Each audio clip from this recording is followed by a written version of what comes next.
16 degrees. That's what the dashboard said when I parked the car. I sat there a minute, watching the temperature tick down to 15, the way you do when you're buying time. The university parking garage smelled like damp concrete and whatever that chemical is they use to clean the floors. I had a Tupperware container in the passenger seat with the lasagna I'd promised to bring to the department potluck. It was still warm. Peter had already texted me twice asking where I was. I didn't text him back. I was thinking about the folder I'd found in his study the night before. I didn't know what I was going to do with what was inside it. I knew I couldn't not do something. The garage door rolled up and I caught a glimpse of the physics building through the entrance, the way the late afternoon light hit the glass panels, and then a woman walked past my car. Graduate student. Young. Carrying the same leather messenger bag Peter had given me for Christmas 3 years ago. I watched her walk toward the building. She didn't look back. Peter texted again. I turned the car off. I didn't find the folder by accident. I was looking for a receipt for the dryer repair, the one Peter said he'd taken care of, but the warranty company kept calling about, and his desk was the only place left I hadn't checked. He was at work. The house was quiet. That was the thing about a house with 2 grown children and a husband who worked 14-hour days. There was a lot of quiet. I opened the bottom drawer on the left side, the one that stuck, and the folder was right on top. Plain manila.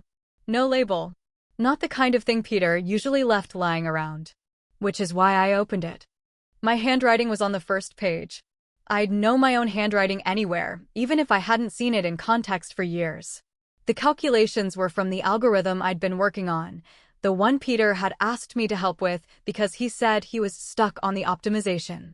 I remembered that conversation.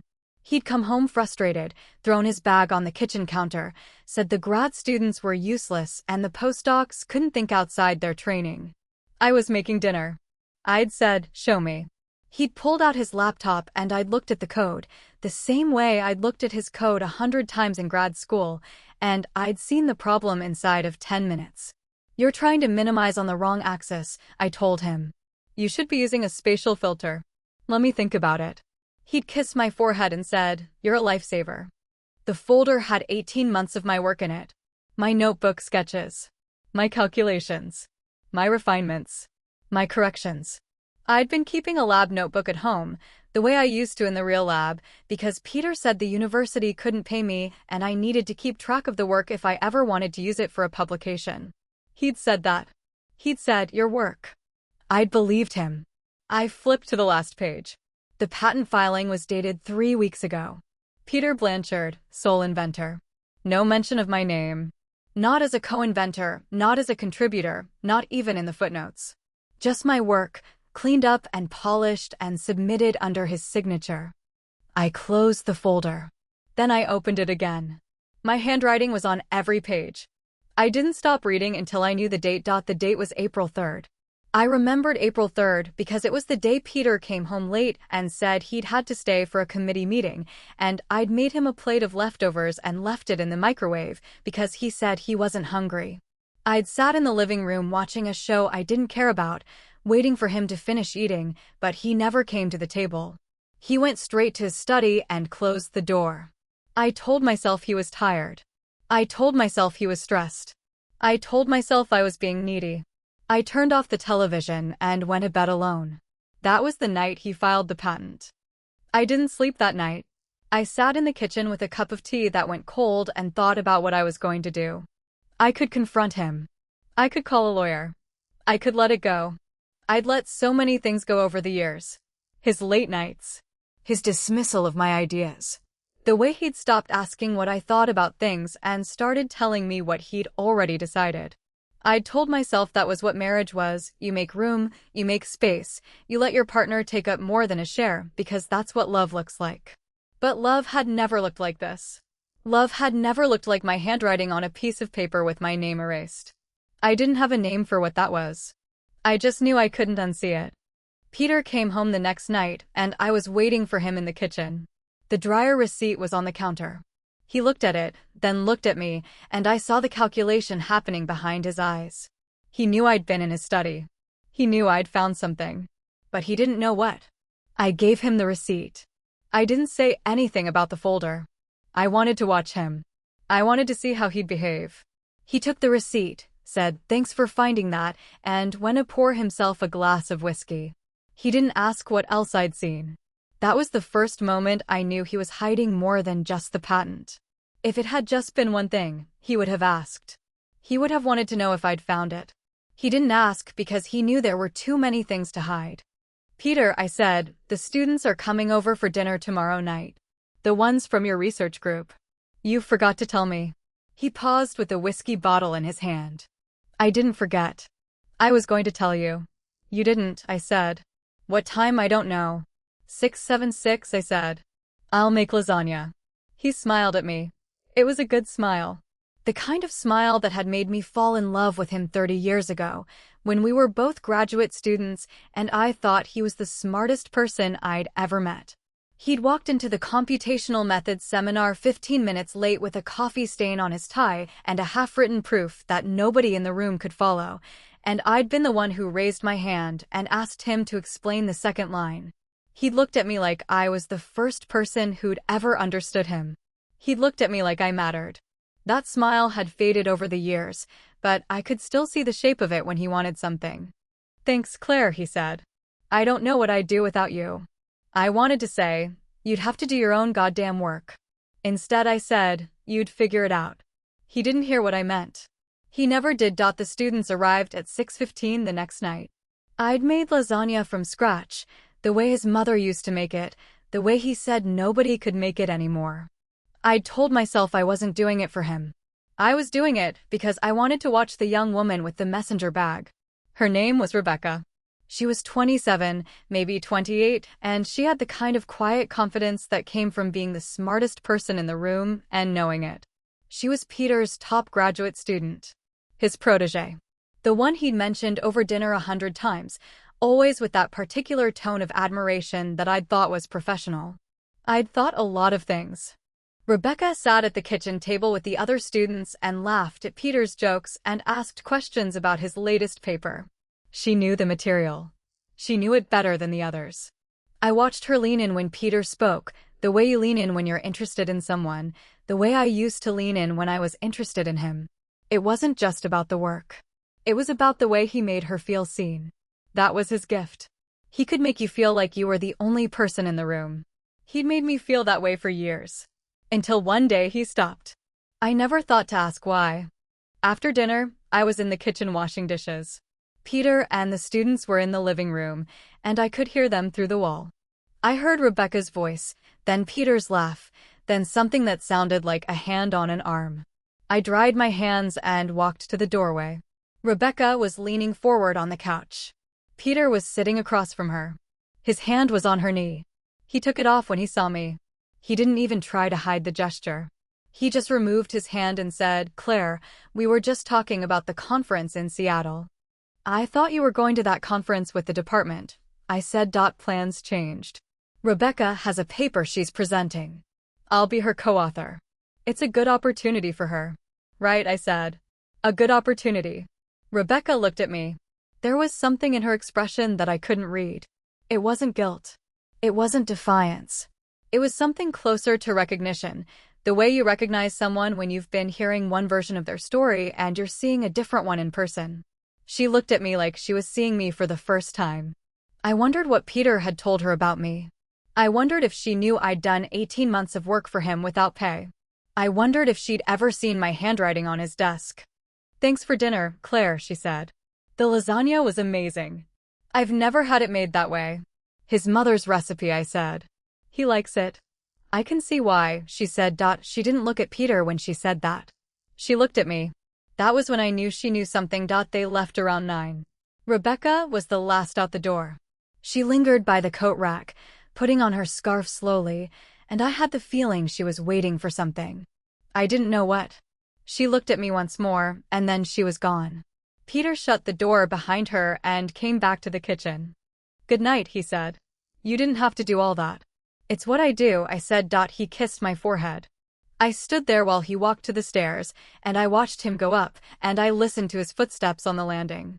When I heard his study door close, I went to the drawer in his desk and opened it again. The folder was still there. I pulled it out and took it to the living room and sat on the couch where Rebecca had sat. I opened it and started at the beginning. I read every page. My notes. My sketches. My corrections.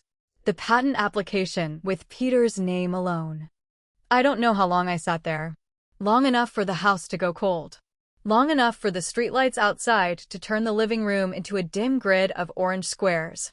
Long enough to stop feeling angry and start feeling something else. Something colder. Something that didn't have a name yet. I took the folder to my bedroom. I took photographs of every page with my phone. I put the folder back exactly where I'd found it. Then I sat on the edge of the bed and looked at the photographs and thought about what I was going to do. Peter was asleep in the next room. He was always asleep. He went to bed early and woke up early and never once woke me up to talk about anything. He'd stopped waking me up years ago. I hadn't noticed when it happened. That was the part that hurt the most. I'd been so busy being invisible that I hadn't noticed when I became invisible to him. The phone in my hand buzzed. A text from an unknown number. I opened it. He's lying to you. No signature. No explanation. Just those 3 words. I knew who sent it.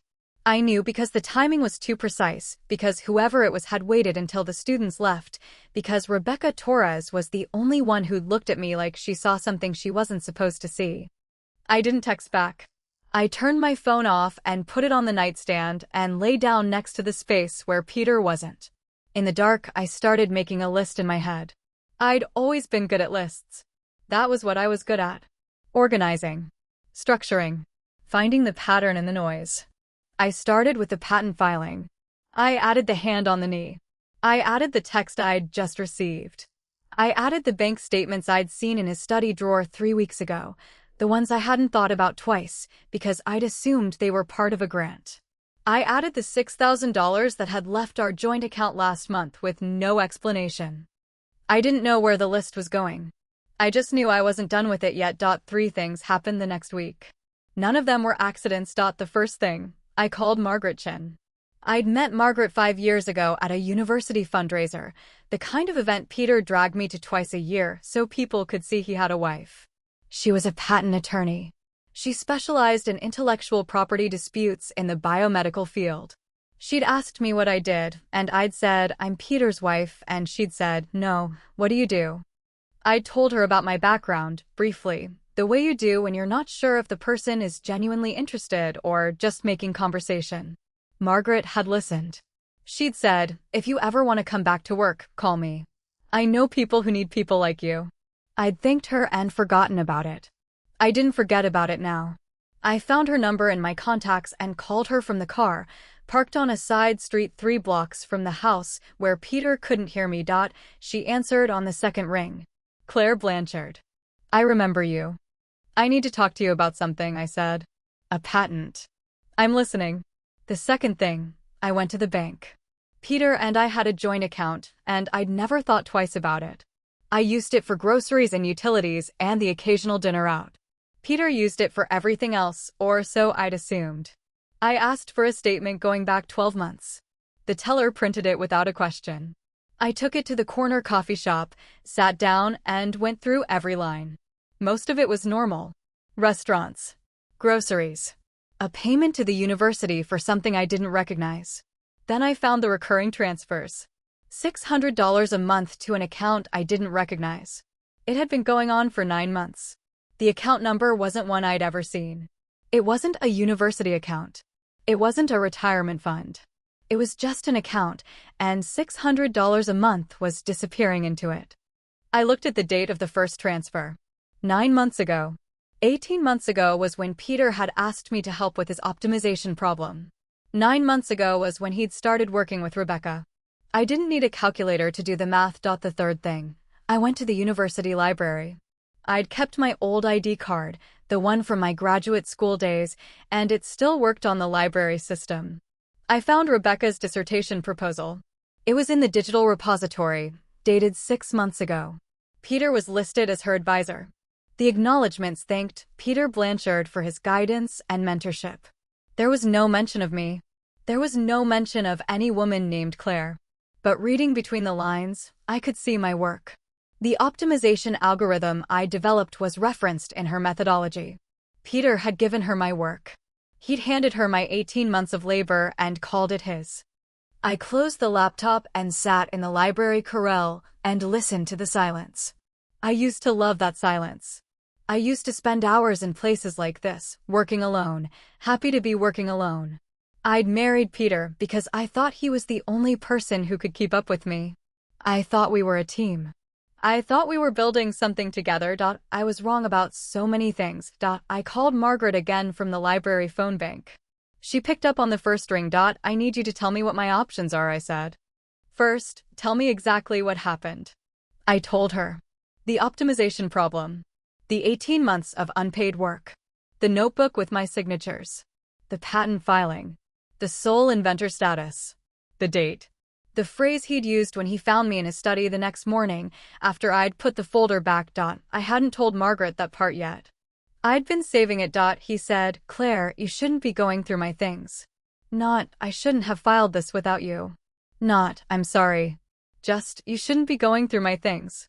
And then, when I asked him what he'd filed, he looked at me and said, students don't own ideas. Margaret was quiet for a moment. He called you a student. He called me a student. In my own house. He called me a student. That's not a legal argument, Margaret said. That's a character argument. He's trying to reframe you as a subordinate. A beneficiary of his expertise. Someone who lacks standing. It's a common tactic. He can't win on the facts, so he's trying to win on the story. Can I prove the facts your notebook is dated and signed? That's better than most evidence I see. But we'll need to establish that the work was done in a non-employment context. You weren't his employee. You were his wife. That's actually helpful. Employees have work-for-hire rules. Wives don't. Wives own their own intellectual property unless they sign it away. Did I sign it away? Did you sign anything? No. Then the work is yours. The question is whether you can prove it came first. Can I prove it? That's what I need to see, Margaret said. Can you bring me the notebook and the patent filing and anything else you have that shows your work predating his filing? I have photographs, I said. The notebook is still in his study. I put it back. Can you get it out? Not without him noticing. He checks his drawer. He's been checking it since I found the folder. Then we work with the photographs for now. But Claire, here's the thing. The patent is one part of this. I'm hearing something else in your voice. Something that says there's more. There is, I said. She waited. I told her about the bank statement. The $600 a month. The account I didn't recognize. I told her about Rebecca. The hand on the knee. The text message from an unknown number. The messenger bag. Is she the graduate student he's been working with? Margaret asked. Yes. And is she the one who sent you the text? I think so. And is he funding her $600 a month? I said. Going into an account I don't recognize. For 9 months. That's a retainer, Margaret said. That's a rental. That's a lifestyle. Do you know what I mean by that? Yes, I said. Have you saved the bank statement? I printed it. Have you showed anyone? No. Don't, Margaret said. Not yet. Not until we know what we're dealing with. If he's been redirecting grant funds, that's a different problem. That's university property. That's criminal in some cases. He's been redirecting grant funds, I don't know, Margaret said. But if he's been paying someone out of a personal account, it's either his money or grant money. If it's grant money, he's in deep trouble. If it's his money, it's marital property and you're entitled to half. Either way, you need to know which one it is before you do anything. Can I find that out? You can ask him, Margaret said. But I wouldn't. You're holding your cards right now. As long as he doesn't know what you have, you control the game. I don't feel like I'm controlling anything. You are, Margaret said. You found the patent. You found the account. You've got photographs. You've got a lawyer.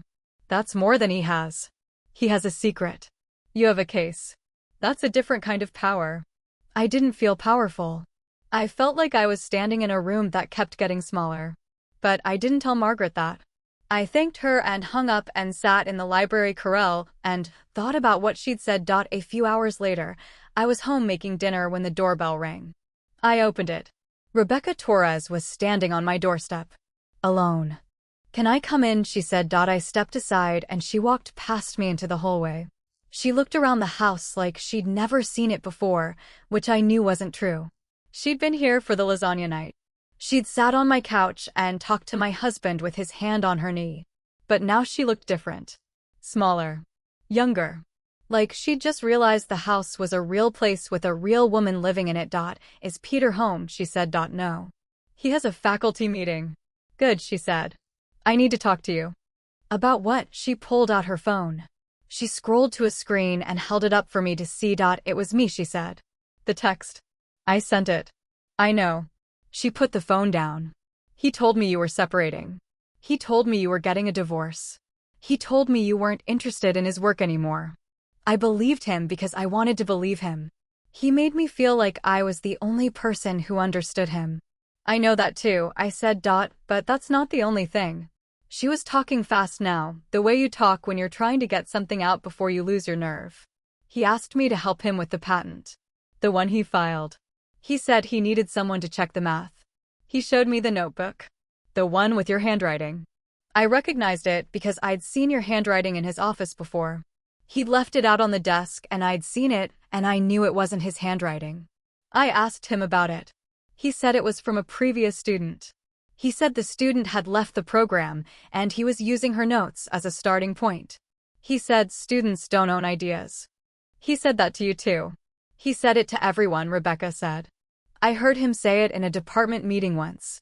Someone asked him about a former student's work and he said, students don't own ideas. I didn't think anything of it then. I thought that was just how things worked. You're a student, you do work, your advisor takes credit. That's the system. That's not the system, I said. That's exploitation. I know that now. She was crying. It was a quiet crying, the kind you do when you don't want someone to hear you. I know that because he was doing it to you and I didn't see it. I saw him take your work and call it his. I saw him use my work and call it ours. I saw him say we when it was always him, and I didn't question it because I wanted to be the one he said we about. I wanted to be the one who mattered. You matter to him, Rebecca. Just not the way you think. She looked up at me. There was something in her eyes that hadn't been there before. A recognition. A lost. Can I tell you something, she said. He's been giving me money. $600 a month. He said it was a research stipend. He said I deserved it because I was working so hard. I believed him because I needed to believe him. I'm a graduate student. I can't afford to question a $600 stipend. That money, I said. Where do you think it came from? She stared at me. I could see the calculation happening behind her eyes. The same calculation I'd done in the coffee shop. I don't know, she said. I never asked. Did he say it was grant money? He said it was a gift. He said he wanted to help me because I was a good student. I never asked where it came from because I didn't want to know. You didn't want to know, I said. That's the problem. You didn't want to know. She nodded. She was crying again, but she was still looking at me. She was still watching. He told me a story, she said. About you. About how you'd given up on your career because you didn't like the pressure. About how you'd chosen to stay home because you didn't want to compete with him. He made it sound like you'd made a choice. A sensible choice. He made it sound like you'd been happy. I was happy, I said. That's the worst part. I was happy. I was happy until I found the folder. I was happy until I found the bank statement. I was happy until I found out what he'd been doing. I'm sorry, she said. I'm so sorry. For what? For not seeing it. For not asking more questions. For being part of it. You didn't do this, I said. Peter did this. Peter made the choices. Peter filed the patent. Peter opened the account. Peter paid you the money. You're not guilty of anything except being young and wanting someone to see you. She nodded. She wiped her face with the back of her hand. I want to help you. Help me how? I have emails, she said. He's been writing to me about the patent. He's been writing about the grant. He's been writing about you. I can show them to you. I can give them to your lawyer. I can testify. Whatever you need. Why would you do that? Because I looked at you, she said. The other night. At dinner. I looked at you and I saw what he'd been telling me about you, and I knew it wasn't true. You weren't the person he said you were. You were someone else. Someone he didn't even see. And if he could miss you that completely, then he could miss me. He could look at me and not see me at all. He could use me and walk away and never even know he'd used me. That's not going to happen, I said. Not to you. How do you know? Because I'm not letting it, I said. You're not going to be a footnote in his story. You're going to be a witness in mine. She looked at me like I'd just given her something she didn't know she needed. Maybe I had. Maybe the only thing worse than being used is knowing you were used and having no one to tell. She had someone to tell now. She had me. I made her a cup of tea. We sat at the kitchen table and I asked her to tell me everything. She did.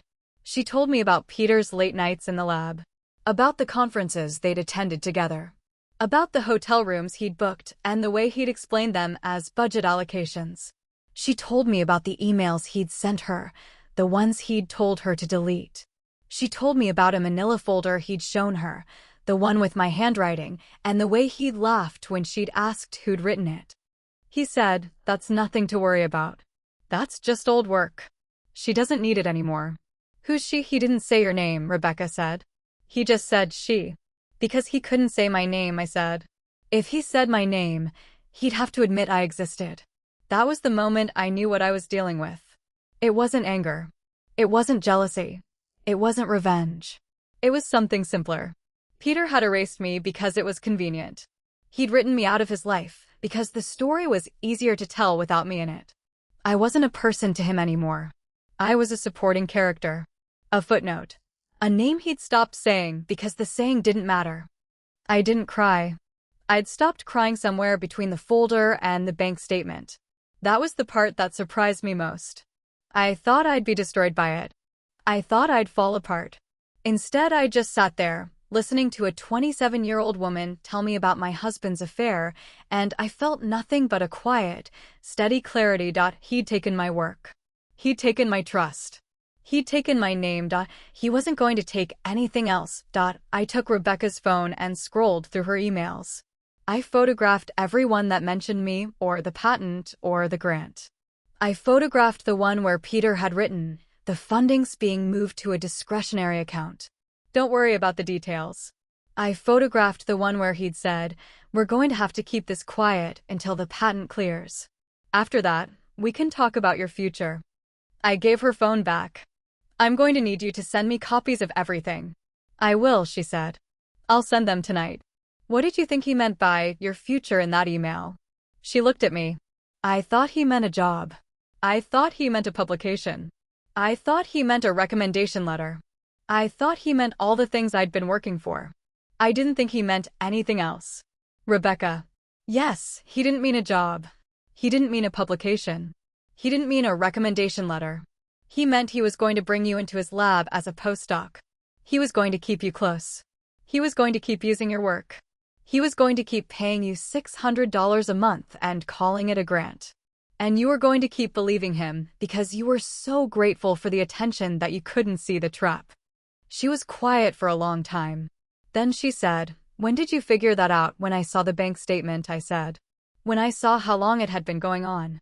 When I realized he hadn't just betrayed me. He'd been planning it. He'd been building a system. I wasn't the first person he'd done this to. I was just the one he'd done it to the longest." She left an hour later. She promised to send the emails.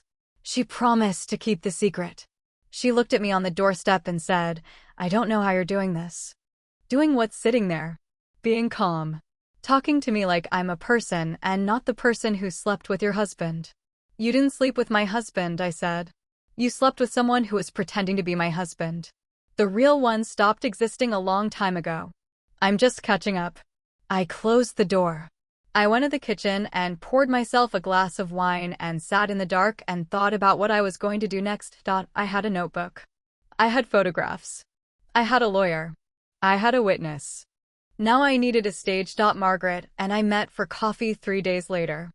She'd already reviewed the photographs I'd sent her, and she'd already started building the timeline. She pulled out a legal pad and wrote dates in careful columns.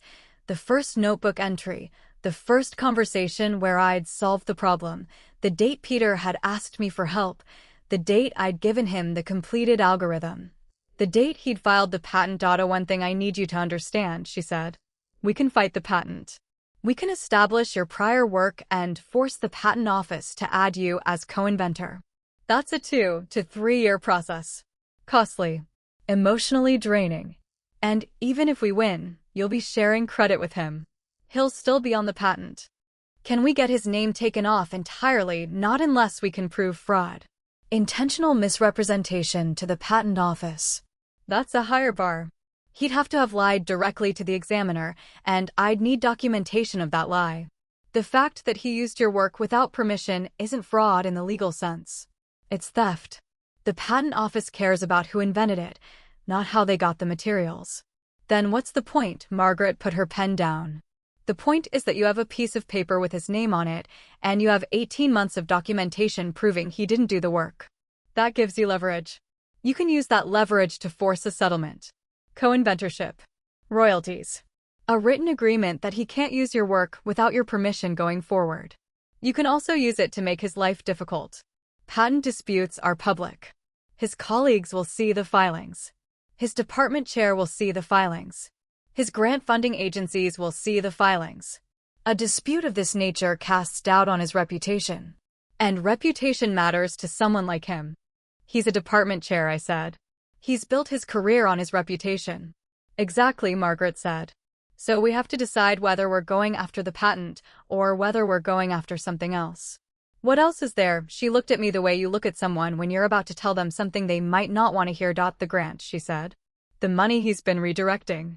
If we can prove he's been using grant funds to pay a graduate student for personal reasons, that's university fraud. That's a Title IX violation if there's a relationship involved. That's potential termination. That's criminal liability in some states.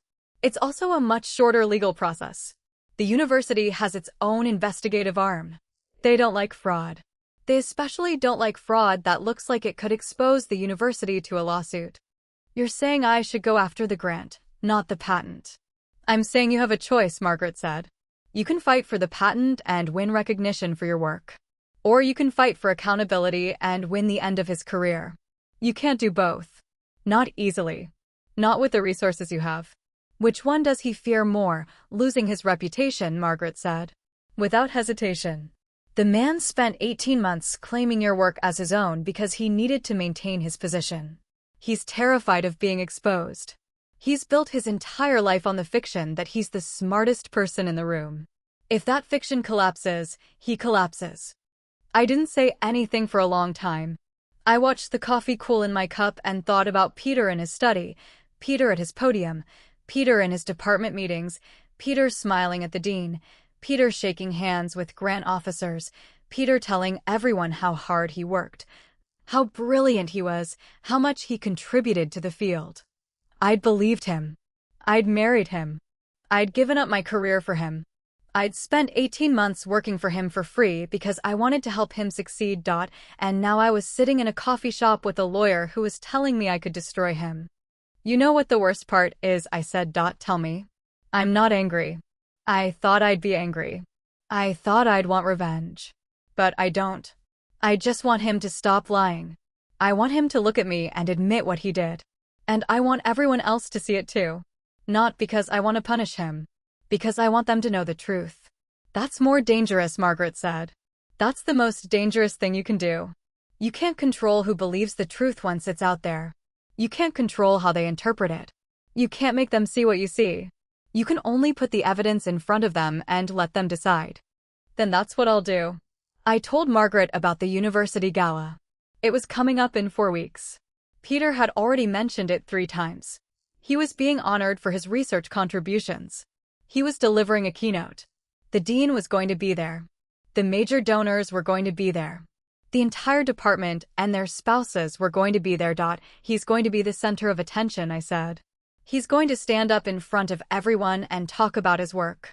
And I'm going to be sitting in the audience wearing something he bought me, clapping like a good wife. Claire. I know. I'm not going to clap. I'm going to stand up and take the microphone.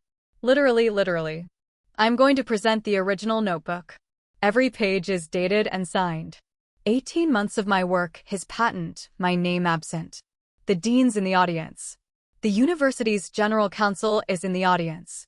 The patent lawyer I hired is in the audience. I'll make sure of that. And I'll give them the evidence they need to start their own investigation. Claire, that's a performance. That's a spectacle. That's going to make you the center of a very public scandal. That's the point, I said. He took my work. He took my name. He took my life. He turned me into a footnote. I'm going to stand up and tell everyone who I am. And then I'm going to walk away. Margaret stared at me for a long moment. Then she nodded. If you're going to do this, she said, we need to be careful. We need to have a plan. We need to know exactly what you're going to say and exactly what you're going to show. And we need to have a lawyer in the room who can file the complaint the next morning. You're the lawyer. I'm your lawyer. I'll be there. But I need you to understand what you're risking. Once you do this, there's no going back. He's going to know you're coming. He's going to try to discredit you. He's going to say you're emotionally unstable. He's going to say you're a bitter wife who didn't understand his work. He's going to make it about your marriage and not about the patent. Let him try, I said. I'm going to show them the notebook. I'm going to show them the dates. I'm going to show them my handwriting on every page. I'm not going to talk about the marriage unless I have to. I'm going to talk about the work. That's a good strategy. Keep it professional. Make it about the intellectual property, not the personal betrayal. The personal betrayal will be implied. The audience will connect the dots. Will it be enough? It won't be enough on its own, Margaret said. You're going to need the other evidence. The bank statements. The emails. Rebecca's testimony. I want to have those ready in case he attacks you. In case he tries to make you look like a liar. He wouldn't do that. He would. Men like him always do. They don't think of themselves as villains. They think they're protecting their reputation. They think they're defending themselves against an unreasonable attack. He'll convince himself he's the victim. And then he'll try to make you the villain. I'm not the villain, I said. I'm just the person who got tired of being erased. Then go ahead, Margaret said. Erase him instead. The next 2 weeks were quiet. I went about my routine the way I always did. I cooked dinner. I went to the grocery store. I visited my mother. I called my daughter in Portland and asked about her job. I listened to my son talk about his girlfriend. I smiled at Peter across the table and asked about his day and made sure the house was clean and the laundry was done. I did everything the way I'd always done it. The only difference was I was watching. Peter didn't notice. He was too busy with the gala. He'd been asked to give a 15-minute talk on his research, and he'd been practicing in his study late at night. I could hear him through the door, modulating his voice, trying out different phrases. He was proud of this. He was proud of the patent. He was proud of the attention. He was proud of the way people looked at him and saw a successful man. He didn't know what was coming. That was what I told myself when I felt the fear creeping in. He didn't know I'd found the notebook. He didn't know I'd hired a lawyer. He didn't know I'd met with Rebecca.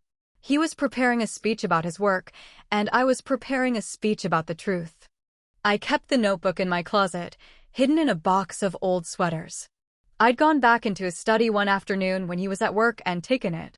I'd replaced it with a manila folder filled with blank paper. He hadn't noticed.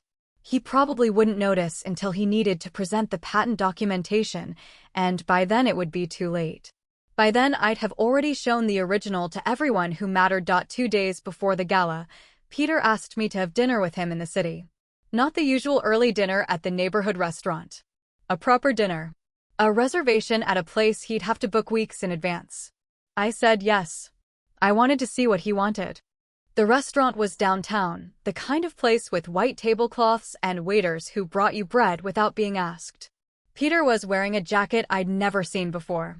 He'd been spending more time on his appearance lately.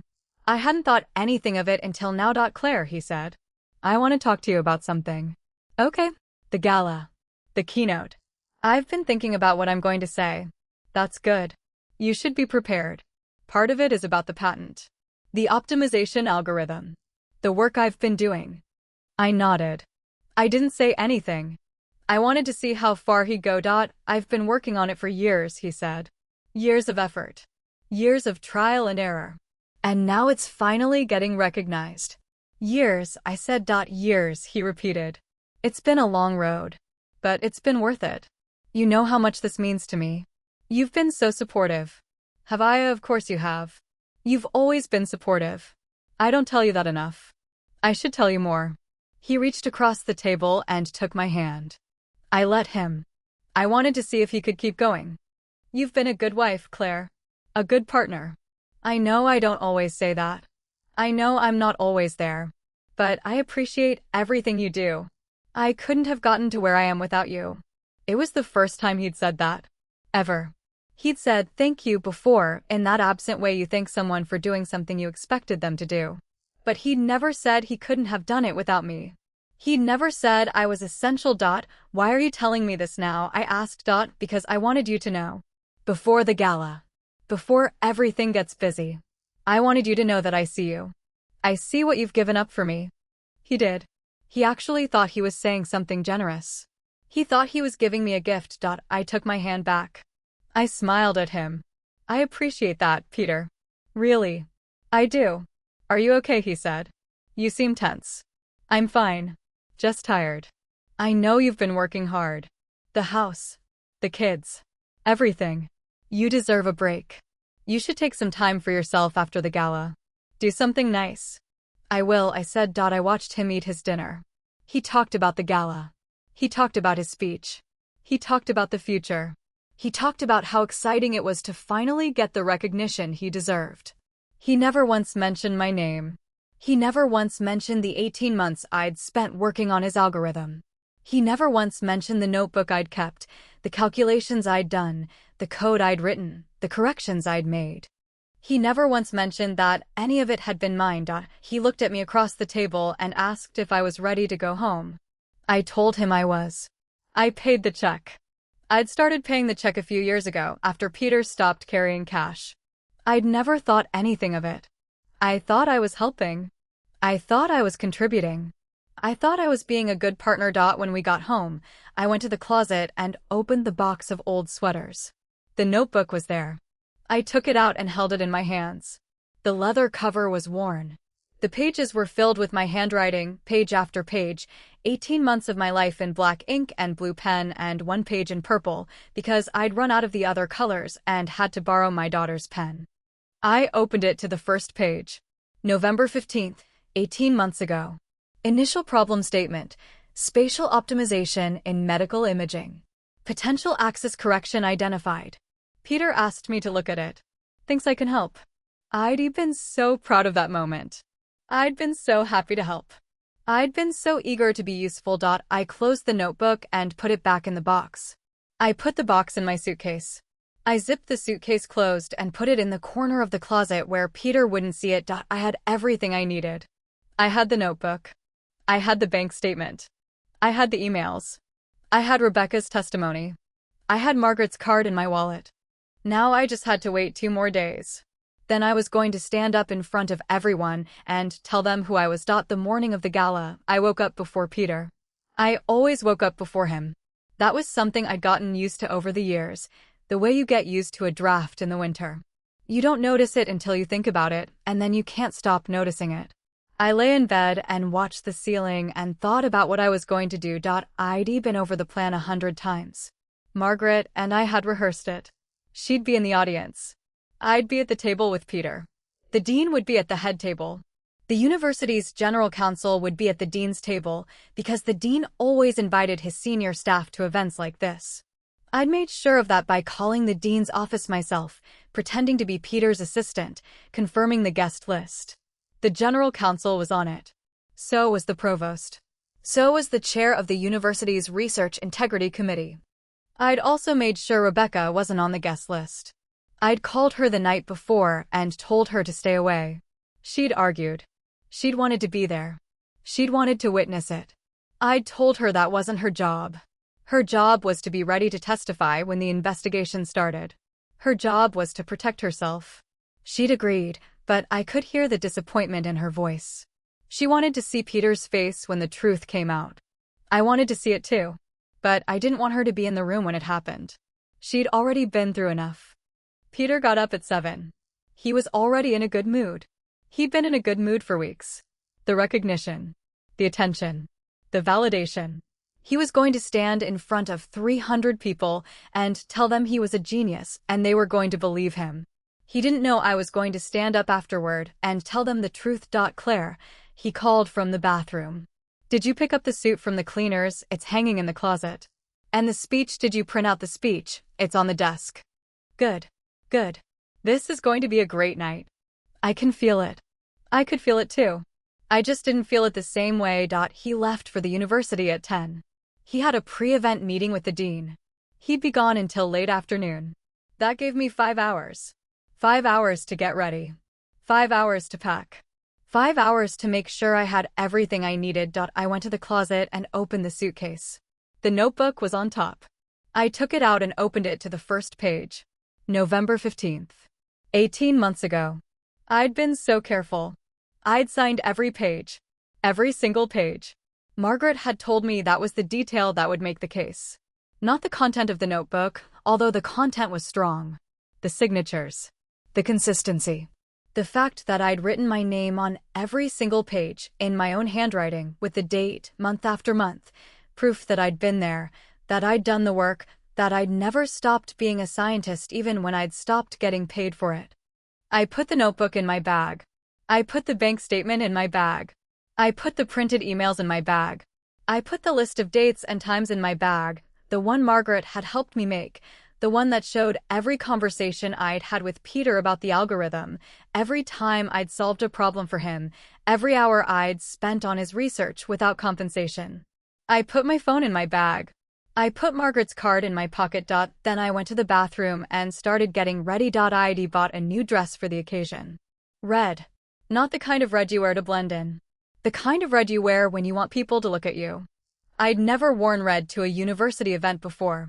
I'd always worn navy, beige, dark green. Invisible colors. Wife colors. I didn't want to be invisible tonight. I put the dress on and looked at myself in the mirror. I was 52. I had gray in my hair. I had lines around my eyes. I had the body of a woman who'd spent 14 years raising children and 20 years making dinner and 3 decades telling herself she was fine with being the one in the background. But I also had the face of a woman who was done being in the background. I'd spent 18 months working on Peter's algorithm without anyone knowing. I'd spent 18 months being invisible. Tonight, I was going to be visible. My phone buzzed. Rebecca. Good luck tonight. Thank you. Are you sure you don't want me there? I'm sure. Stay home. Watch a movie. I'll call you after. You're not going to call me after. You're going to be too busy. You're right, I said. I'm going to be too busy. Peter came home at 5. He was practically vibrating. He'd had a good meeting with the dean. The dean had praised his work. The dean had mentioned the patent. The patent was going to be a major highlight of the keynote. The university was proud of him. The university was proud of his contributions. The university was going to give him a standing ovation. Claire, he said, you look nice. Thank you. Red. That's a good color on you.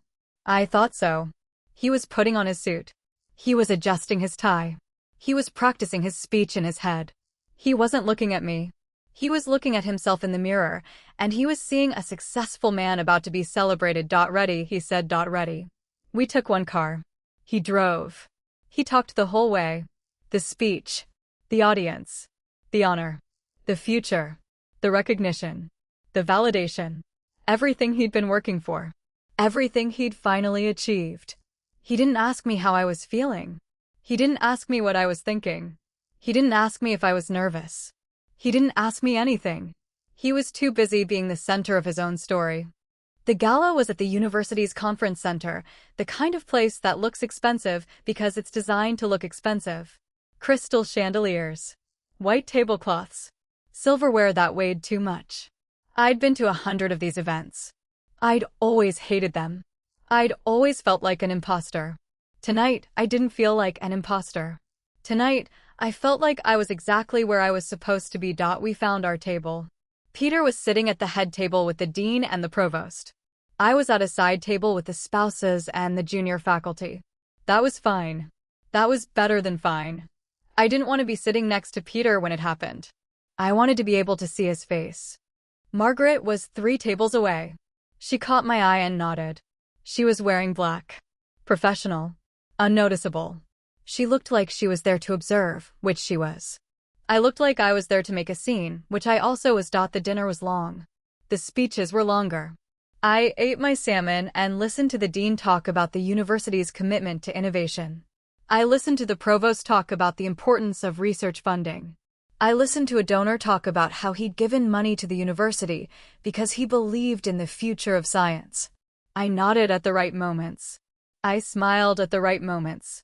I played the part of the supportive spouse because that was what they expected, and I wanted them to keep expecting it until the moment I stopped. And then it was Peter's turn. The dean introduced him. Dr. Peter Blanchard, our distinguished department chair, whose groundbreaking work in medical imaging optimization has led to a patent that's going to change the way we think about diagnostic technology. Peter stood up. He was smiling. He was in his element.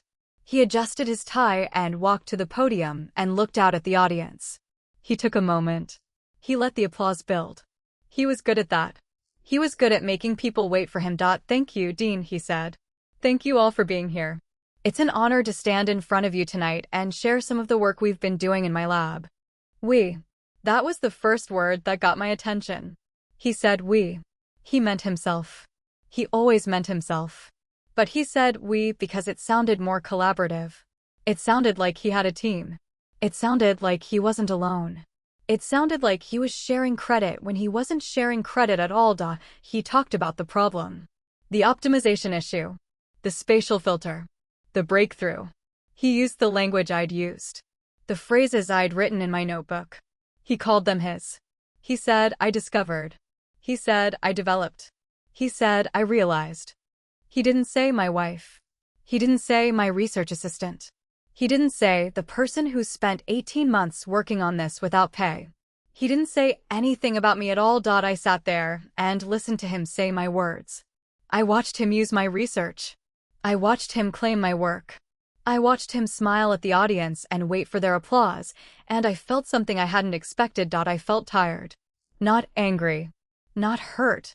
Tired. Tired of being invisible. Tired of being used. Tired of watching Peter stand in the spotlight and pretend he'd gotten there on his own. I waited until he got to the patent. He was holding up the patent filing. He was talking about the process. He was talking about how long it took, how much effort, how many nights he'd spent in the lab. He was lying. I'd spent those nights in the kitchen, working at the table, while he slept upstairs. I'd spent those nights writing in my notebook while he watched television. I'd spent those nights solving his problems while he took the credit. Mr. Secretary, can I have a moment? The audience turned to look at me. Peter stopped talking. The microphone in front of him made a small crackling noise, the kind of noise you hear when someone's about to interrupt. Claire, he said. What are you doing? I stood up. I had the notebook in my hand. I had the evidence in my bag. I had Margaret's number on my phone. I had the truth in my voice. I'd like to say something, I said. This is a formal event, the dean said. Mrs. Blanchard, please sit down. We'll have time for questions later. I don't have questions, I said. I have answers. Peter was looking at me. He was confused. He was worried. He was starting to understand that something was wrong. But he didn't know what. He didn't know I had the notebook. He didn't know I'd talked to Rebecca. He didn't know I'd hired a lawyer. He didn't know I'd been planning this for weeks. Mr. Secretary, I said again. Would you please bring me the wireless microphone? I promise I won't take long. The secretary looked at the dean. The dean nodded. The secretary brought me the microphone. I walked to the front of the room. I stood at the podium next to Peter. I looked out at the audience. Hello, I said. My name is Claire Blanchard. I'm Peter's wife. I'm also the person who did the work he just claimed to have done. The room went silent. I opened the notebook to the first page. This is a lab notebook, I said. Dated 18 months ago. My handwriting. My signature. On every single page. I'd like to show it to you. I held up the first page. The audience could see it on the screen behind me. I'd asked the tech crew to set up a document camera. They'd agreed. They'd thought I was Peter's assistant. They'd done what I'd asked. This is my work, I said. Every calculation. Every correction. Every breakthrough. I did this work in my kitchen, in my study, in the evenings, while Peter slept or worked or did whatever he did when he wasn't asking me to do his research for him. You're lying, Peter said. Claire, you're lying. I'm not lying, I said. The dates are on every page. The signatures are on every page. I can prove every single word I'm saying. And I have witnesses who can prove it too. The audience was murmuring. The dean was staring. The general counsel was writing notes. I didn't look at them. I looked at Peter. I'm going to keep going, I said. I'm going to show them everything. And when I'm done, I'm going to walk out of here and start the process of taking back my name. You want to stop me, you can stop me. But you know the truth. You know I'm not lying. Peter's face went white. He opened his mouth to say something, and then his microphone cut out. The sound died. The room got quiet. I didn't know what had happened. The tech crew looked confused.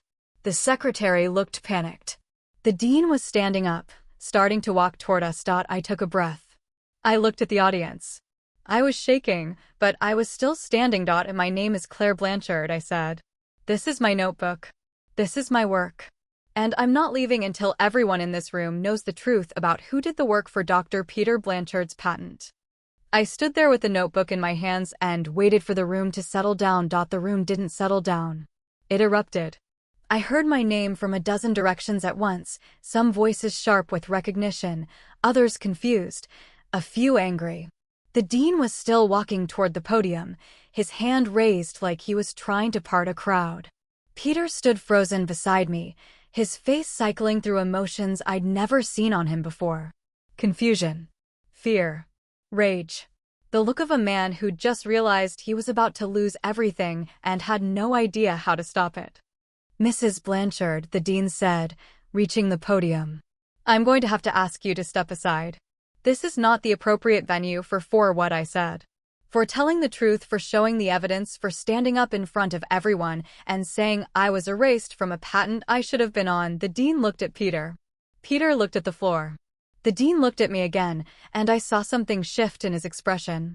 He was a politician. He'd been a dean for 20 years. He knew how to read a room. He knew when something was about to become a scandal, and he knew when he needed to contain it. He didn't want to contain me. He wanted to contain the story. But he couldn't contain the story without containing the evidence. Mrs. Blanchard, he said, lowering his voice. If what you're saying is true, we need to address it through the proper channels. The Research Integrity Committee. The Patent Office. Not here. Not in front of everyone. That's what I'm doing, I said. The proper channels are in this room. The General Counsel is in this room. The Provost is in this room. The Research Integrity Committee Chair is in this room. I'm not asking for a private meeting. I'm asking for the investigation to start now. Claire. Peter's voice. Low. Controlled. The voice he used when he wanted something. Claire, come on. This isn't you. This is a misunderstanding. We can talk about this at home. Home, I said. You want to talk at home? Like we've talked 100 times. Like we've talked about every problem, every issue, every sacrifice I've made. You want to talk at home because at home nobody's watching. Claire, please. Please what? Please stop telling the truth. Please stop showing the evidence. Please go back to the table and smile and let you have your moment. I'm done doing that, Peter. I've been done doing that for weeks. I just didn't tell you because I wanted you to see what it looked like when someone finally stopped playing along. The audience was silent now. I could feel 300 people watching me. I could feel the weight of their attention. I'd never had that before. I'd always been the one in the background, the one who supported, the one who stayed quiet. I didn't know how to be the center of attention. But I was going to learn. Mrs. Blanchard, the dean said again. I understand you're upset. And I understand you have concerns. But this is a formal event. We have donors here. We have guests. I'm asking you to please reconsider. I've already reconsidered, I said. I reconsidered 18 months ago when I started working on Peter's algorithm for free. I reconsidered when I signed every page of that notebook. I reconsidered when I found the patent filing and saw my name wasn't on it. I've reconsidered every single day since then. And I've decided I'm done reconsidering. I turned to Peter. I looked at him. Really looked at him. The man I'd married. The man I'd loved. The man I'd given up my career for. The man who'd looked at me across a dinner table 2 nights ago and told me I was a good wife. A good partner. The kind of wife who didn't make a scene. The kind of wife who stayed quiet. The kind of wife who let herself be erased. Peter, I said. I have one question for you. And I want you to answer it in front of everyone. He didn't say anything. He was pale. He was sweating. He was looking at me like I was a stranger. Did I do the work? I said. Did I solve the optimization problem? Did I spend 18 months working on your project? Did I write every single page of that notebook? Claire, did I or didn't I? He opened his mouth. Closed it. Opened it again. The words wouldn't come. He couldn't lie in front of 300 people. He couldn't tell the truth in front of 300 people. He was trapped. Your silence, I said, is a yes. I turned back to the audience. He knows. The dean knows. The general counsel knows. Now you know. I did the work. Peter filed the patent. My name isn't on it. That's what happened. That's all I'm here to tell you. I held up the notebook again. The document camera was still running. The image was still on the screen. My handwriting. My signature. My work. I have 18 months of this, I said. Every page dated. Every page signed. If you want to see it, it's here. If you want to investigate it, the evidence is here. I'm not asking for a resolution tonight. I'm not asking for a verdict. I'm asking for someone in this room to do their job and look at the evidence and make a determination. The general counsel stood up. She was a woman in her late 40s, sharp-faced, sharp-suited, the kind of person who didn't smile unless she meant it. She'd been watching the whole time. She hadn't said anything. But now she was standing. Mrs. Blanchard, she said. I'm Helen Lynn. I'm the university's general counsel. Would you be willing to meet with me and the Research Integrity Committee tomorrow morning? We can start a formal review of the evidence. Yes, I said. I can be there at 9. 9 is fine. We'll have a room prepared. The dean looked relieved. He'd been about to lose control of the room, and Helen had just given him a way out. A formal review. A process. A way to make this look like an institutional response instead of a scene. Thank you, Mrs. Blanchard, the dean said. We'll handle this through the appropriate channels. No, I said. I'm not done. The dean froze. Helen Lynn froze. Peter looked like he might be sick. I'm not asking for the review, I said. I'm telling you I'm going to cooperate with it. But I'm not done with what I came here to do. I turned back to the screen. I clicked through to the next page of the notebook. This is page 12, I said. This is where I first identified the spatial filter issue. You can see the date. December 3rd. 18 months ago. You can see my handwriting. You can see my corrections. You can see the progression of the work. I clicked again. Page 23. January 15th. This is where I realized the optimization needed to be recalibrated. You can see the new formula I developed. You can see the dates. You can see my signature. I clicked again. Page 47. March 2nd. This is where I solved the final problem. This is where the algorithm became workable. You can see my notes. You can see my calculations. You can see my name on the bottom of the page. The room was silent. I could hear the air conditioning. I could hear someone coughing. I could hear Peter breathing, shallow and fast. I want everyone in this room to understand what they're looking at, I said. This isn't a theory. This isn't a claim. This is evidence. 18 months of evidence. Evidence that I did the work. Evidence that Peter took the credit. Evidence that he filed a patent without my name on it. I looked at the dean. I looked at Helen Lynn. I looked at the Research Integrity Committee chair, who was sitting in the front row with his hands folded on the table in front of him. I'm not going to sue the university, I said. I'm not going to file a complaint against the department. I'm not going to ask for money. I'm going to do one thing. I'm going to make sure every single person in this room knows who did the work. And then I'm going to let the process handle the rest. I stepped back from the podium. I looked at Peter. You asked me what I wanted, I said. I told you. I wanted the truth. I wanted everyone to know. And now they do. The rest is up to them. Peter didn't say anything. He didn't move. He stood there with his hands at his sides, his face gray, his eyes fixed on me like he was trying to understand what had just happened. I walked back to my table. I sat down. I put the notebook in my bag. I looked at the other people at my table. The junior faculty, the spouses, the people who'd been making small talk with me all night. They were staring at me. I didn't blame them. Helen Lynn was walking toward Peter. The dean was walking toward Peter. The Research Integrity Committee chair was walking toward Peter. The night was over. The process was about to begin. I didn't stay for the rest of the event. I didn't need to. I'd said what I needed to say. I'd done what I needed to do. I walked out of the conference center and into the cool night air and stood in the parking lot and looked up at the sky. It was dark. There were stars. I'd forgotten there were stars.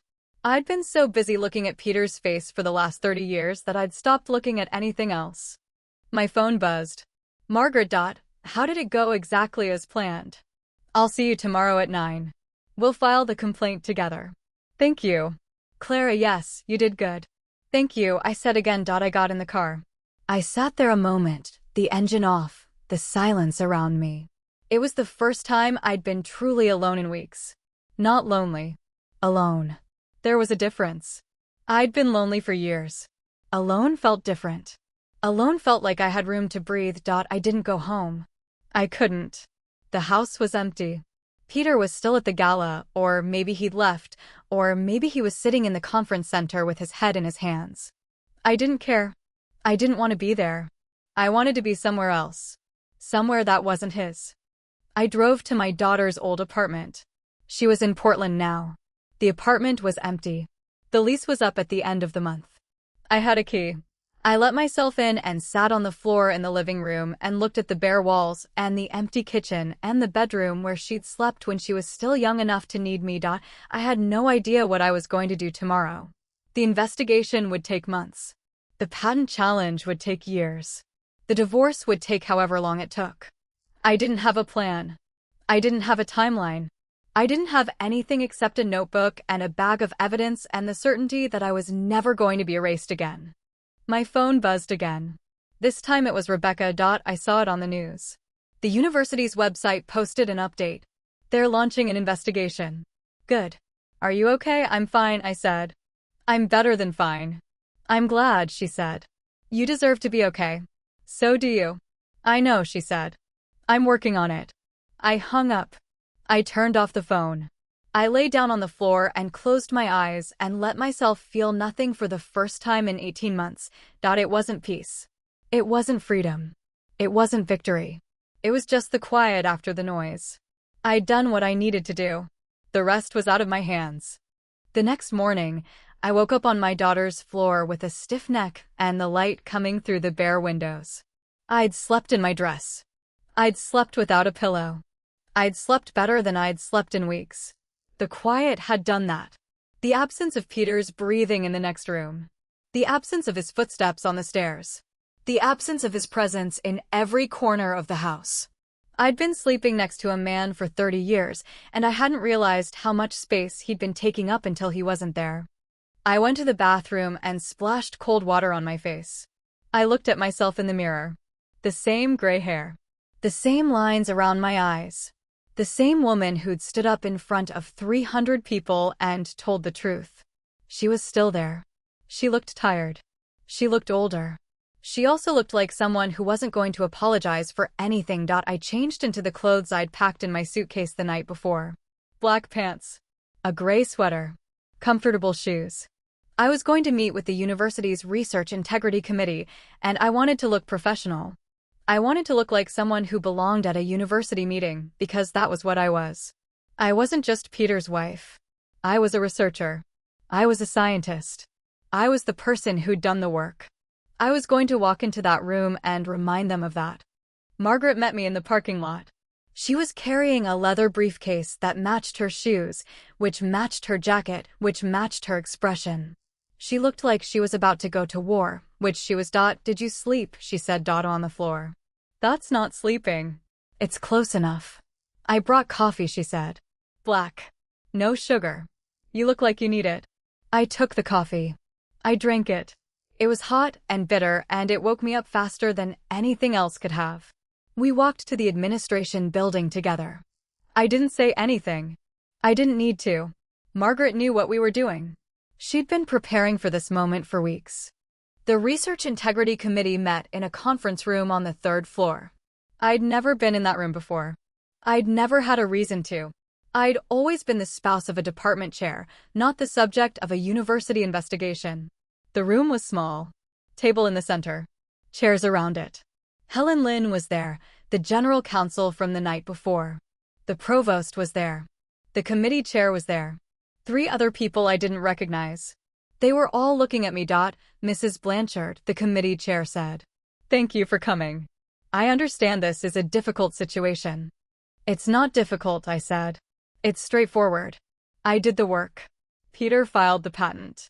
My name isn't on it. The evidence is in this notebook. I put the notebook on the table. I opened it to the first page. I pushed it toward them. Everything is dated. Everything is signed. You can see the progression of the work. You can see my handwriting. You can see the corrections I made. You can see the changes I suggested. You can see the solution I developed. It's all there. The committee chair took the notebook. He flipped through the pages. He looked at the dates. He looked at the signatures.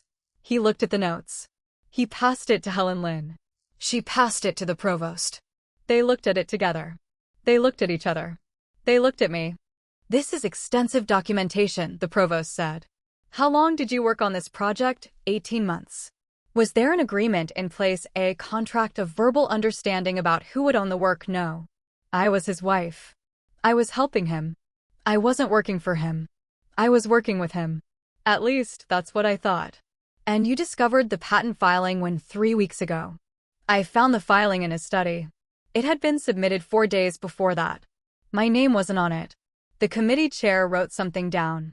Helen Lynn was looking at me with an expression I couldn't read. She was sharp. She was careful. She was the kind of person who'd seen this kind of thing before.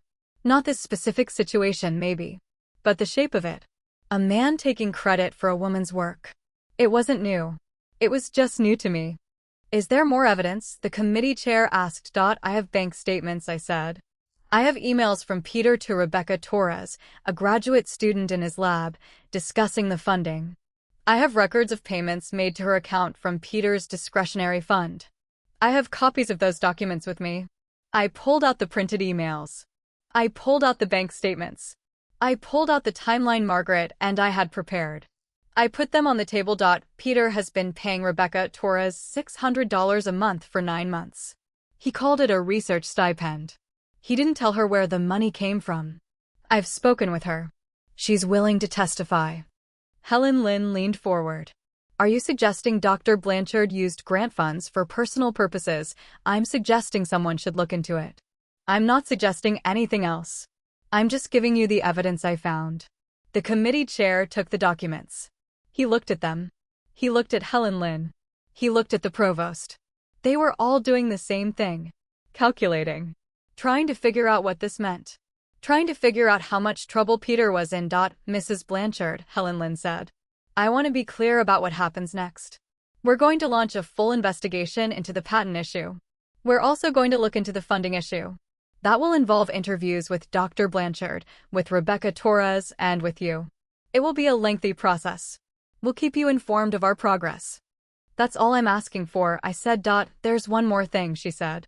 The university can't compel Dr. Blanchard to amend the patent. The patent office is a separate body. If you want to pursue that, you'll need to file a separate action. Margaret is already working on that. I'm not worried about the patent. I'm worried about the investigation. The committee chair nodded. We understand. We'll begin the process immediately. I stood up. I'd said everything I needed to say. I'd given them everything I had. The rest was out of my hands. Thank you, I said. I'll be available for any follow-up questions. I left the room. Margaret followed me. We walked down the stairs and out into the parking lot. The sun was out. It was cold. I could see my breath in the air. Did I do the right thing? I asked. The right thing is a moving target, Margaret said. You did the thing that was true. That's the only thing you can control. I'm still married to him, I said. Technically. I'm still his wife. I'm still in the house. I'm still not for long, Margaret said. If you want a divorce, I can recommend someone. I don't do family law, but I know people who do. Let me think about it. Take your time, she said. You've got a lot to think about. She drove me back to my daughter's apartment. I sat in the passenger seat and watched the buildings go by. I'd lived in the city for 30 years. I'd raised my children here. I'd built my life here. I'd never thought about leaving. Now I was thinking about it. I'm going to stay here for a while, I said. At my daughter's place. Not the house. I don't want to go back to the house. That's a good idea, Margaret said. You need space. I need a lot of things, I said. We got to the apartment. Margaret hugged me. It was the first time anyone had hugged me in a long time. I'd forgotten what it felt like. It felt like someone was holding me up. I'll call you when I hear anything, she said. I'll wait. I went inside. I sat on the floor again. I looked at the bare walls and the empty kitchen and the bedroom where my daughter had slept. I thought about Peter. I thought about the investigation. I thought about the patent. I thought about the future. I didn't know what I was going to do. I didn't have a plan. I didn't have a timeline. I didn't have anything except the certainty that I wasn't going back to the person I used to be. 3 days later, Peter called. I let it ring. I let it ring again. I let it ring a third time. Then I answered. Claire, he said. I need to talk to you. About what? About what happened.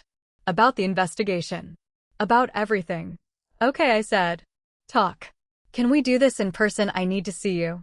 I need to explain. I don't need you to explain. I need you to tell me the truth. That's all I've ever needed. Claire, please.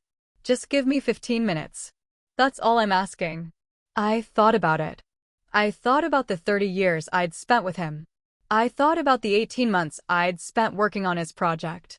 I thought about the night I'd found the folder and the night I'd stood up at the gala and the night I'd slept on the floor of my daughter's empty apartment. 15 minutes, I said. Tomorrow. At the house. I'll be there at 10. Thank you, he said. Thank you, Claire. I hung up. I didn't know what I was going to say to him. I didn't know what he was going to say to me. I didn't know anything except that I wasn't afraid anymore. The next morning, I went to the house. It looked the same. The same front door. The same curtains in the windows. The same car in the driveway. It looked like nothing had changed. But everything had changed. I'd changed. Peter was waiting for me in the living room. He was sitting on the couch, the same couch we'd bought together 23 years ago. He wasn't wearing his suit.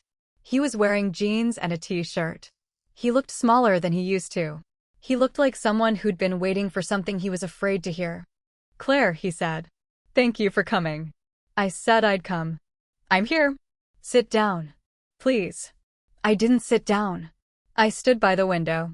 I wanted to see him from a distance. Talk, I said. Claire, he said. I need to explain.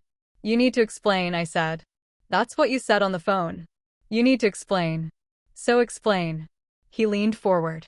He put his hands on his knees. He was trying to look contrite. I'd seen that look before. He used it when he wanted something. When he'd done something wrong and wanted me to forgive him. I'd always forgiven him. I'd always believed him. I'd always thought he meant it. The patent, he said. I know what it looks like. I know what you think. But it wasn't like that. Like what? It wasn't intentional. I didn't mean to exclude you. I was working on the filing, and I had to submit it quickly, and I thought I could add you later. I thought it was a clerical thing. A paperwork thing. I didn't think it would matter. Didn't think it would matter, I said. You didn't think it would matter that my name wasn't on something I'd spent 18 months working on. I know how that sounds. How does it sound, Peter? He paused. He looked at the floor. He looked at the ceiling. He looked everywhere but at me. It sounds bad, he said. It sounds bad because it is bad. I made a mistake. I should have put your name on it. I should have asked you. You should have done a lot of things, Peter. You should have told me when you filed it. You should have told me when you started the process. You should have told me when you first decided to patent the work. But you didn't tell me anything. You filed it and you didn't say a word. You didn't say anything until I found the folder. I was going to tell you, he said. I was going to tell you at the right time. When was the right time? After the gala, after you'd accepted the award, after you'd stood in front of everyone and taken credit for my work. He didn't answer. He couldn't. The grant money, I said. The money you've been paying Rebecca. Where did it come from? He looked up. He'd been ready for the patent question. He hadn't been ready for that question. Claire, it's not a different issue. It's the same issue. You took something that wasn't yours. You took grant money that belonged to the university. You took research funds that were supposed to be used for scientific purposes. And you used them to pay a graduate student for personal reasons. That's fraud. That's criminal. That's the kind of thing that gets you fired. It's not what you think. What is it? Then explain it to me. Explain it the way you explained the patent. Explain it the way you explained everything you've done for the last 18 months. He was quiet. He was pale. He was looking at me like he was trying to find a way out. Rebecca needed help, he said. She's a graduate student. She doesn't make much. I was trying to help her. You were paying her $600 a month. From a discretionary account that wasn't yours. That's not helping her. That's buying her. Buying her, Claire. That's not what. Did you sleep with her, Peter? He didn't answer. He didn't have to. The silence was enough. Did you sleep with her and pay her $600 a month and call it a grant? Did you tell her you were separated? Did you tell her you were getting a divorce? Did you tell her I was the one who'd given up on the marriage? Claire, I never said. You said enough. You said enough for her to believe you. You said enough for her to think she was special. You said enough for her to think you were going to leave me and start a new life with her. That's what you did. That's what you've been doing. For 9 months. It wasn't like that, he said. It wasn't planned. It just happened. It didn't just happen. You filed a patent. You opened an account. You set up a payment schedule. You booked hotel rooms. You went to conferences together. You didn't just happen, Peter. You planned it. You planned every single part of it. The only thing you didn't plan was me finding out. He was quiet again. I could see him trying to find the right words. The words that would make me understand. The words that would make me forgive him. The words that would make me go back to being the quiet wife who didn't ask questions. I'm sorry, he said. I'm sorry for everything. I'm sorry about the patent. I'm sorry about Rebecca. I'm sorry about the money. I'm sorry about all of it. I never meant to hurt you. Never meant to hurt me, I said. You didn't mean to hurt me. You just did things that hurt me. You made choices that hurt me. You built a life that hurt me. And you kept doing it day after day because you never thought about me at all. You thought about yourself. You thought about your career. You thought about your reputation. But you never thought about me. Not once. That's not true. It's true. You know it's true. You know it because you can't tell me one time in the last 10 years when you thought about what I wanted. What I needed. What I was doing with my life. You never asked. You never looked. You just assumed I was there. You assumed I was fine. You assumed I would always be fine. And I let you assume that because I thought that was what love looked like. I thought that was what marriage looked like. I thought that was what I was supposed to do. Claire. Don't, I said. Don't tell me I'm wrong. Don't tell me I'm overreacting. Don't tell me you were just trying to do the right thing. You weren't. You were trying to do the convenient thing. The easy thing. The thing that made you look good. And you didn't care who you had to step on to get there. He was quiet. He was looking at the floor. I could see his hands shaking. I didn't care. I'd stopped caring about his hands a long time ago. The investigation is going to go forward, I said. They're going to look at everything. The patent. The grant. The money. The payments. They're going to interview Rebecca. They're going to interview me. They're going to find out everything. I know. Did you tell them the truth or did you try to cover it up? I told them the truth, he said. I told them everything. About the patent. About the grant. About Rebecca. About the money. I couldn't lie anymore. You'd already shown them the evidence. Good, I said. That's the only thing you can do now. Tell the truth. Accept the consequences. Stop pretending you're the victim. He looked up at me. There was something in his eyes. Something I'd never seen before. It took me a moment to recognize it. It was fear. He was afraid of me. I'm not going to destroy you, Peter, I said. I'm not going to ruin your career. I'm not going to take everything you have. You're going to do that yourself. You're going to stand in front of the committee and tell them what you did. You're going to accept whatever punishment they give you. You're going to lose your reputation because you earned it. Not because of me. Because of you. Claire, I don't want to lose everything. Then you shouldn't have done everything. What are you going to do about us? About the marriage, I looked at him. I looked at the man I'd married.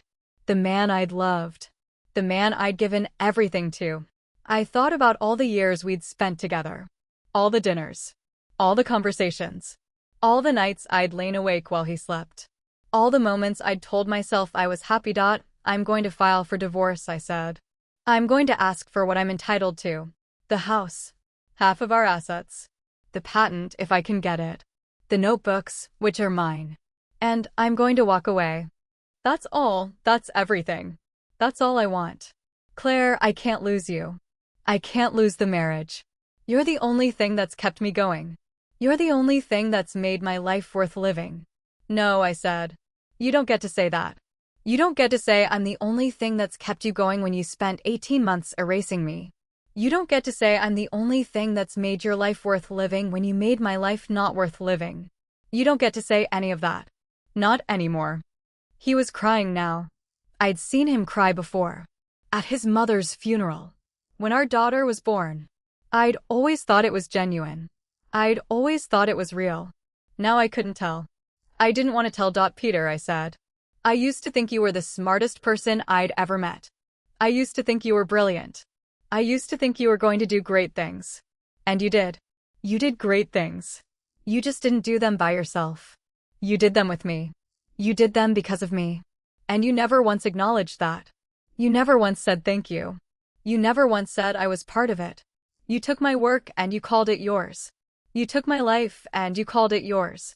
And I let you do that because I thought that was what love was. He didn't say anything. He couldn't. But I was wrong, I said. I was wrong about a lot of things. But that was the first lie I told myself. I told myself you were smarter than me. I told myself you deserved the credit. I told myself I was just helping. And I believed that for 30 years. 30 years. I believed I was less than you. And the worst part is I never questioned it. Not once. Not until I found that folder. Not until I saw my handwriting on every page and realized that you'd never once seen me as your equal. You saw me as your assistant. Your wife. Your support system. You never saw me as a person. You saw me as a resource. Claire, that's not don't, I said. Don't tell me that's not what it was. You've been telling me that for 30 years. You told me I was too emotional. You told me I was overthinking it. You told me I was making things up. You told me everything except the truth. And the truth is you used me. You used me until you couldn't use me anymore. And when I stopped being useful, you stopped seeing me. I stopped. I took a breath. I was calm. I was so calm I surprised myself. I'm not angry, Peter. I thought I'd be angry. I thought I'd want revenge. But I don't. I just want to be done. I want to stop being your wife. I want to stop being your assistant. I want to stop being the person you take things from. I want to be the person I used to be. The person who did the work. The person who wrote the notebook. The person who mattered. He was sitting on the couch, crying. I was standing by the window, looking at him. We were 30 years apart and 3 feet away. Peter, I said. I used to think you were the smartest person I'd ever met. I was wrong about a lot of things. But that was the first lie I told myself. And I should have known better. You were never smarter than me. You just had more practice telling me I wasn't smart enough to matter. I turned toward the door. I picked up my bag. The notebook was still inside. The evidence was still inside. I was still inside. Claire, he said. Wait. Please. What am I supposed to do? What you've always done, I said. Handle it yourself. Figure it out. Take credit for it. That's what you're good at. That's what you've always been good at. You don't need me. You never needed me. You just needed what I could give you. And now I'm done giving. I walked out the door. I closed it behind me. I stood on the front porch and looked at the house I'd lived in for 20 years. The house I'd raised my children in. The house I'd built my life around. I wasn't going to miss it. I wasn't going to miss anything. I got in the car. I sat there for a minute. The temperature on the dashboard read 16 degrees again. The same number. The same garage. The same car. Everything was the same except me. I didn't go home. There wasn't a home to go to. I went to my daughter's apartment and sat on the floor and looked at the empty walls and thought about what I'd just done. I'd done the thing I needed to do. I'd told him the truth. I'd walked away. I'd taken back my name. It wasn't a victory. It wasn't a defeat. It was just the end of something. The end of 30 years. The end of 18 months. The end of a story I'd told myself for so long that I'd forgotten it wasn't true. I opened the notebook. I looked at the first page. November 15th. 18 months ago. I'd been so hopeful. I'd been so eager to help. I'd been so sure that this was the beginning of something. It was the beginning. Just not the beginning I'd expected. I closed the notebook. I put it in the bag. I pulled out my phone. I had messages from Margaret, from Rebecca, from the university, from people I didn't even know, people who'd heard about what I'd done and wanted to tell me I'd done the right thing. I didn't read them. I'd read them later. For now, I just sat there. I sat on the floor of my daughter's empty apartment and looked at the bare walls and listened to the silence. I was alone. That was fine. I'd been alone for a long time. I just hadn't known it. Now I knew. Now I was ready to start again. I was Claire Blanchard. I was a scientist. I was a mother. I was a woman who'd taken back her name. I was going to be fine.